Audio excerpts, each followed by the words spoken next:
And that's why the BRICS table is going to become, it is becoming, each day that passes, the BRICS table becomes more important because now there is a consensus that they are under attack, and soon all of them will be under attack because of all these cosmic internal contradictions in India, their ruling classes, their inferiority complex, the fact that they haven't, what China did with the century of humiliations, they got over it. The Indians never got over the Raj. They never got over the fact that they were exploited, devastated, destroyed from the inside by the British Empire. It's very hard to admit that and to get over it and to work on it. You name it, the caste problem, you name it, prejudice against Muslims or harassment of Muslims. They have so many overlapping problems. And a system like these Hindutva fanatics is not the best system to start solving their problems. And on top of it, they pose as leaders of the global South. With all these internal contradictions, they can never be a true leader of the global South, period. China can, they cannot, India cannot.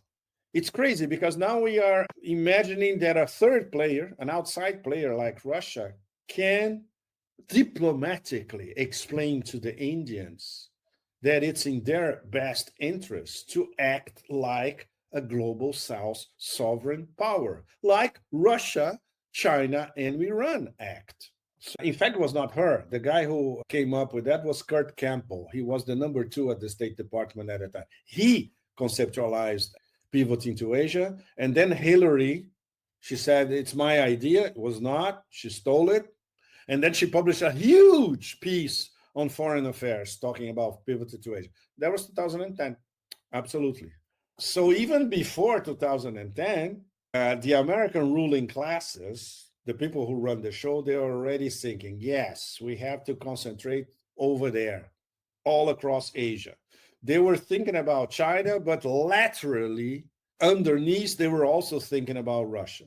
Even before Maidan, don't forget, the whole Maidan scam was an Obama administration scam, including the then vice president and Joe Biden. So yes, I'm glad that you mentioned 2010. I remember very well. I was up and down around Asia at the time when I was with Asia Times, of course. And obviously, coming back to the US, we're always, okay, what do the Americans want to do with Asia? Nobody knows for the moment. For the moment, it's only speculation. Don't underestimate the formation and the consolidation of this triangle. Extremely dangerous in every aspect. Once again, and this is the question of the war. When will the Russians stop? Where and how? We still don't know. And everybody that says he knows, he doesn't know what he's talking about. The only one who knows is Vladimir Putin. Maybe Zhemov maybe doesn't know. Medvedev doesn't know. The whole Supreme Council still doesn't know. The final decision is the big bear.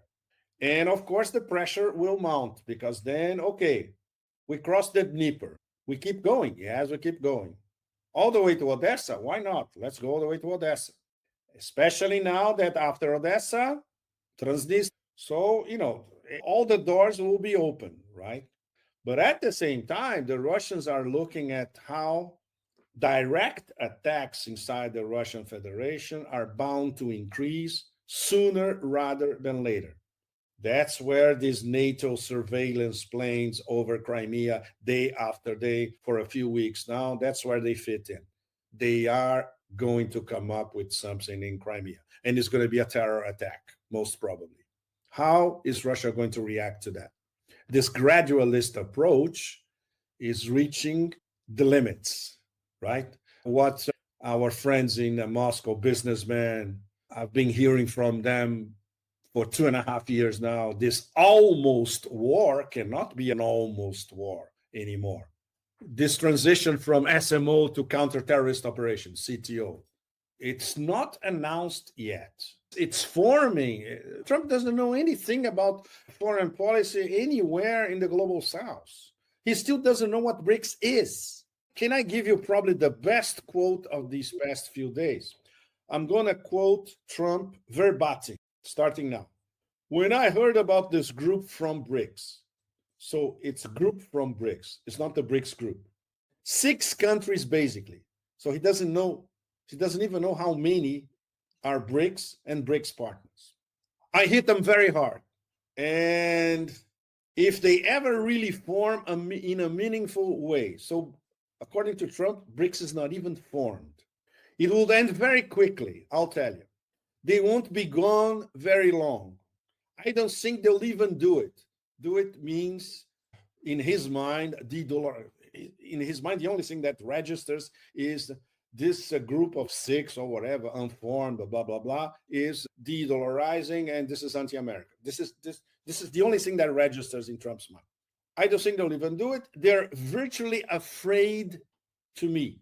And he didn't even construct the phrase correctly. It would be, they're virtually afraid of me. He said, they're virtually afraid to me. So to him personally, all of the BRICS are afraid. So this is how he sees. It's very telling because as much as it's horribly constructed, a 5-year-old will construct this train of thought better than Trump. But it's all there. It proves that he has absolutely no clue what BRICS is all about. It's the self-confidence of becoming an economic superpower and a technological superpower. My last trip to Shanghai, I was like, wow, you are hit in the face everywhere you look and everybody you talk to. I plan to go back. I'll be back this second semester. I'll be between Russia and China, more or less. And I want to get deeper. Absolutely. I want to go back to Xinjiang and look at Xinjiang from a technological point of view. Nobody in the West has a clue about it. So it's no wonder. It's no wonder. And talking to first-class Chinese academics, like we had the chance to do it during the summit in Rio, it's visible. The quality of the analysis is excellent, of course. And this sense of self-confidence. And yes, finally, China, we are not dictating, but we are not imposing, not dictating, but we are tracking our development and global international insertion the way we want, with no interference whatsoever. This is the sign of a sovereign power, a real sovereign power. Iran can do the same thing, but the constraints over Iran are much hardcore now. And Iran is surrounded by the enemy. It's a different story. And Iran is not an economic superpower. It has, I would say, the potential. It's all there. When I was traveling the north-south economic corridor, you can feel it. From the Caspian to the Persian Gulf, you can see, wow, you can see the potential of the country. And what the Brazilians have already started, at least, they are receiving inquiries from especially Africa and Asia, new potential customers to these products that Brazil exports. I will profit personally from it. I will build a lot of stuff in that thing called Gaza, and everybody wins. This is what he actually thinks. And he actually thinks that this thing could work. It's the only thing that he sees in terms of when he looks at West Asia, to turn it into a succession of Trump towers or Trump casinos or whatever. That's it. With him at the middle as the president of the whole conglomerate, sitting in the main corporate tower, managing everything, and everybody subordinated to his interests. The Europeans, the Indians, Saudi Arabia, the Emirates, and Israel. That's the master plan. But it's very dangerous, very dangerous. And this Erdogan-Aliyev alliance with Israel as well. After all, we do have a triangle.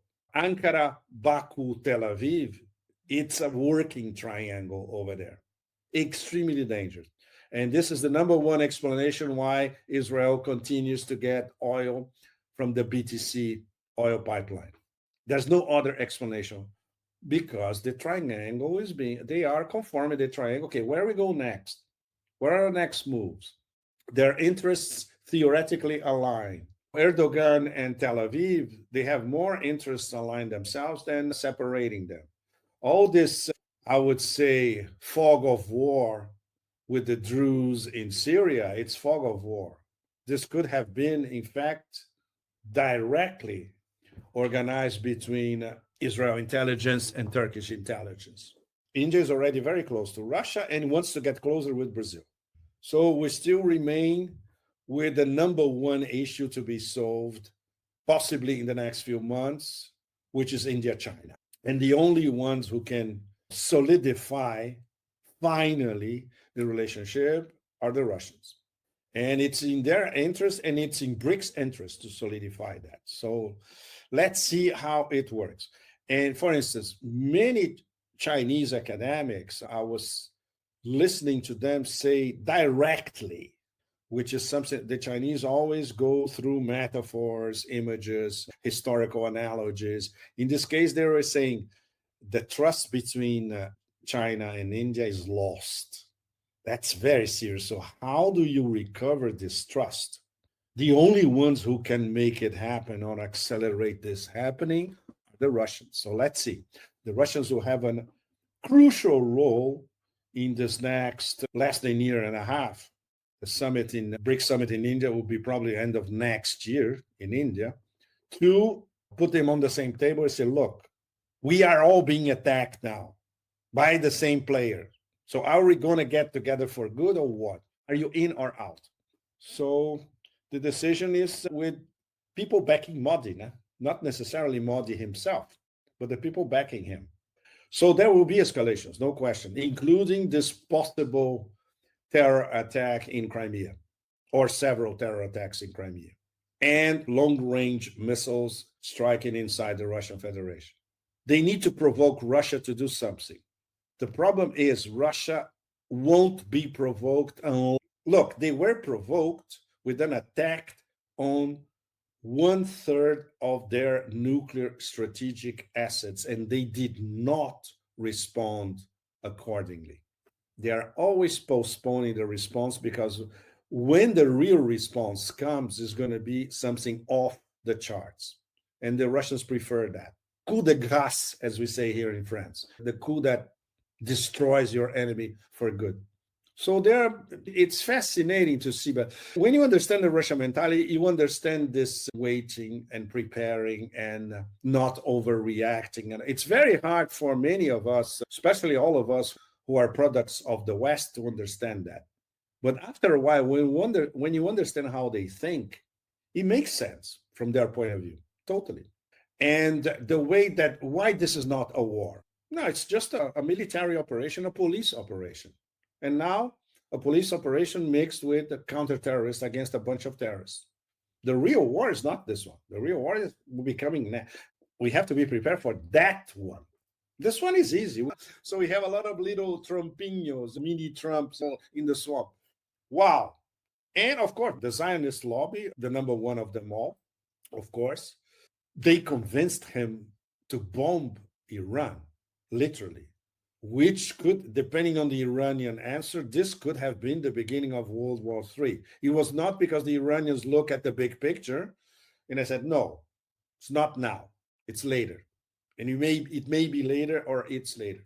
And of course, this free reign that Trump 2.0 is giving to that death cult in West Asia to bomb anything they want, to take over parts of Syria, to try to destroy Lebanon for good, to rearm again to try another attack against Iran, which for them is going to be, if they try that, they're done if they try it. But they will try it again. It's in the logic of the beast. That death cult is like those serial killers in cheap American movies that never die. This is the logic of that death cult. The only logic is death and serial death. And even if you are mortally wounded, you continue with trying to the logic of serial death until some force from above finally kills you. But in the end, it never does, because they keep resurrecting. There's got to be a season 2 or season 3 or season 4. That's the logic of Hollywood, right? So these serial killers never die. That's cult in West Asia. It's the same logic. But at the same time, we have this pressure from the discombobulated American system around Trump. I wouldn't say that Trump himself has already realized that, because he's not an analytical character. He's not a strategist. He's not an analytical character. He doesn't read. He doesn't listen to anybody. He only listens to 3-word mantras and all that. But he knows that the 50-day deadline is a non-starter with Russia. Russia never makes decisions under pressure, never, especially Putin. And the fact that within the next few weeks, the Russian advance will continue and even increase in pace, that the Russians are looking at the big picture in terms of not only Ukraine, but the opening up of new fronts against Russia. And that starts with Azerbaijan, where that ghastly Aliyev is playing a really hardcore double game. And everybody in positions of power in Moscow, they know that. MI6 indoctrinating more and more people all across Central Asia. That new Iron Curtain in the Baltic, the three Chihuahuas, Poland and Finland, trying to, in their own dreams, transform the Baltic into a NATO sea and isolate Russia, especially St. Petersburg, which obviously will be a no-go. But for the moment, they still think this could happen. And of course, the Black Sea, where now we have surveillance NATO planes flying all across and all over Crimea on a daily basis. The point is much, much bigger. The war against BRICS now is getting to the next level. This is something we had been discussing for quite a while, writing about it, debating among us, our small group of analysts. And we knew that sooner or later we'll go to the next level. And in some cases, hot, like it did with Iran, like practically a declaration of war, that the Iranians, of course, as you know very well, Nima, Persians and Iranians, they think very long term, historically minded. So they calibrated their response, or in the case of the attack by the US, they did not respond, because then it would be all out war. It's not in the interests of Iran of doing that.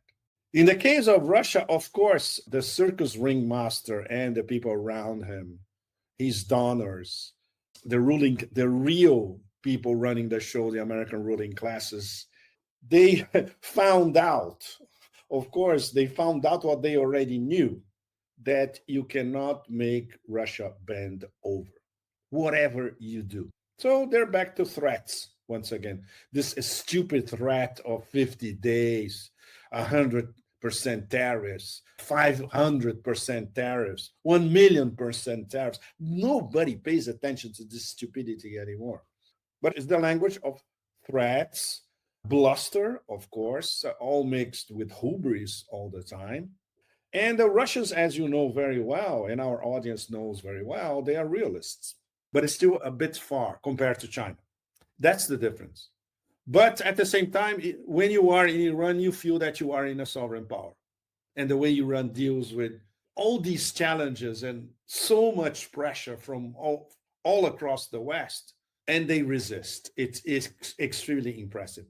And they have found the perfect president of the United States to, okay, go ahead, do anything you want. So another open question. Will he one day wake up and have, I would say, 30 seconds of introspection, which in his case is already like a trip to the Milky Way? Wow, this lobby is burying my presidency, which is already doing it now. But can you imagine in a few months from now, or before the midterms, end of next year in the US, when he'll look at the numbers and he'll see that his presidency is being buried? Is he going to change a track in how he deals and how he's manipulated by this lobby? Probably not. Things will continue to do the same. He will continue to do the same things. Because in his mind, he'll be thinking about what? His mind only thinks in terms of striking a deal. It's a mafioso kind of mafia. Oh, very nice thing you have here. Pity if something happens to it. Okay, let me propose a way for you to deal with it, and nothing will happen to what you have. This is the way the mafia thinks. And this is the way he thinks because he learned to think like this from the New Jersey, New York mafia. We're going to build this fantastic trade corridor with Israel in the middle, serviced by Saudi Arabia and Emirates on both sides. This is going to be between Europe on one end and India on the other end. Israel will be at the middle,